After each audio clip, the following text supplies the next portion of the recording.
Estamos ante una pieza singular, ante una pieza excepcional, podríamos decir única en esta exposición.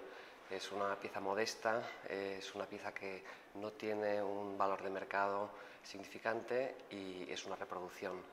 Pero también es única porque desata una relación especial en cuanto a la aproximación que se puede tener con las obras de arte.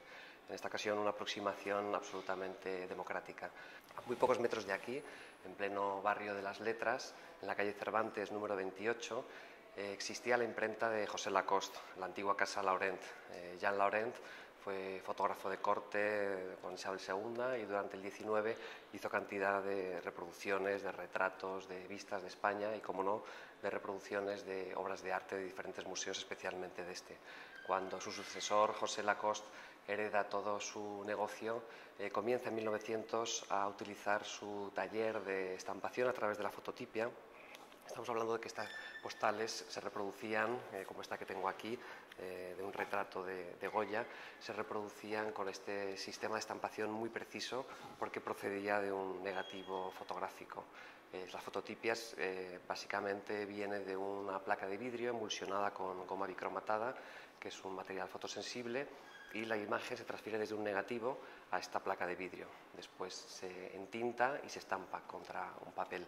Al ser una imagen de tono continuo, la calidad es estupenda. Se utilizaba para reproducciones de obras de arte, reproducciones de documentos y, por supuesto, de fotografías.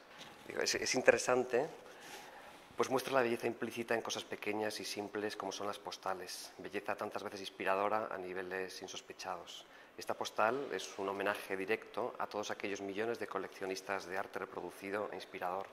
Creo que Manuela Mena, la comisaria de esta exposición, eligió esta pieza como metáfora de la belleza encerrada, de esa que guardamos para llevarnos a casa tras una visita a un templo del arte como este. Es una reproducción, pero también podemos decir que es un original, puesto que posee en su parte posterior una inscripción manuscrita. Esa inscripción la hizo un niño de 14 años a principios del siglo XX y establece una conexión directa entre la obra del Museo del Prado y la obra del Louvre. Y dice lo siguiente en el texto. Dice: copia del célebre cuadro del Museo del Louvre de París de Mona Lisa, llamado vulgarmente La Gioconda, existente en el Museo del Prado y que el original del Louvre ha sido robado esta noche pasada, pintado por el italiano Leonardo da Vinci.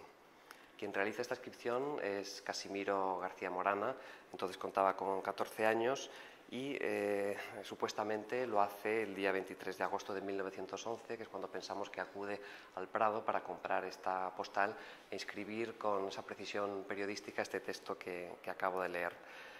Casimiro García Morana está hablando del robo del siglo, está hablando de ese robo que conmovió al mundo y que tuvo como primeros sospechosos a Apollinaire y a Picasso. Casimiro García Morana llegó a coleccionar en su niñez hasta 100 postales de estas características. Se dice que el arte salva. En esta ocasión, como dice Manuela Mena en su texto del catálogo de la exposición, no siempre ocurre. Esta postal me interesa especialmente por varias razones. Una de ellas es por ser la pieza que concluye esta exposición, porque es una pieza que conecta con esa aproximación íntima que tiene la mayoría de las personas con las obras de arte reproducido, y porque esta postal la compró mi abuelo, la coleccionó y él realizó esa inscripción. Para mí es un honor devolverla al Prado de esta manera. Supongo que a mi abuelo el Museo del Prado le llenó de emociones, a mí desde luego también, como visitante y sobre todo como colaborador, algo que me llena siempre de alegría.